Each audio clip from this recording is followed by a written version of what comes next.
I think the poor British public are really caught in the centre of a strike Olympics at the moment. We have a very politicised public sector, which sometimes feels like an extended arm of the Labour Party, using the maximum damage to the British public as a stick to bash the Tories with.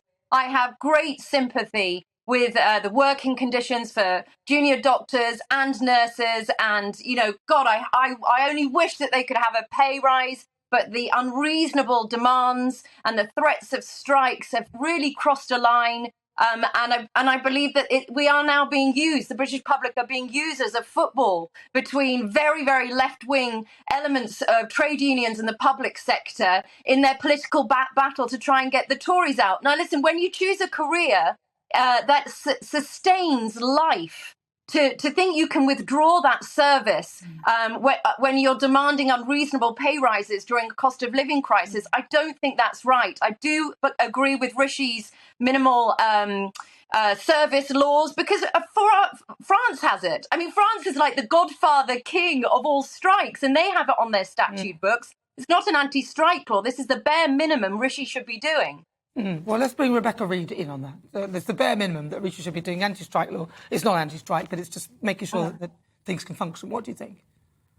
The only piece of legislation that I would support in terms of changing how striking works is I can see the argument that I think actually Liz Truss wanted to bring in, surprising person to agree with, that it needs to be 50% of trade union members to be able to pass a strike. It does seem a little bit strange to me that fewer than half, so less than a majority of the union can want to strike and the strike still happens.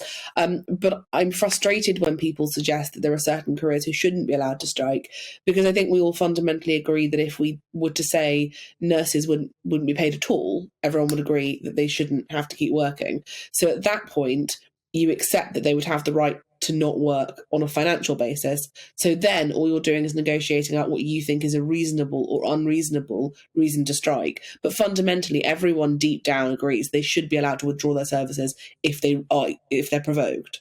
Interesting, but that's never going to happen, that they're not going to be paid at all. That's a very wide...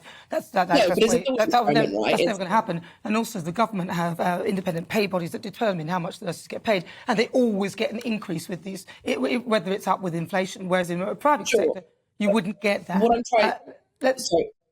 Maybe I wasn't clear enough, but what I'm trying to say is that nursing is a vocational job, but the job part is just as important as the vocation. And these are not people who are volunteering their services because they feel like it. It is a career, it is a job, and we have this sort of fetish for calling nurses heroes and saints, but they're not. They're people with jobs who go to work to get paid.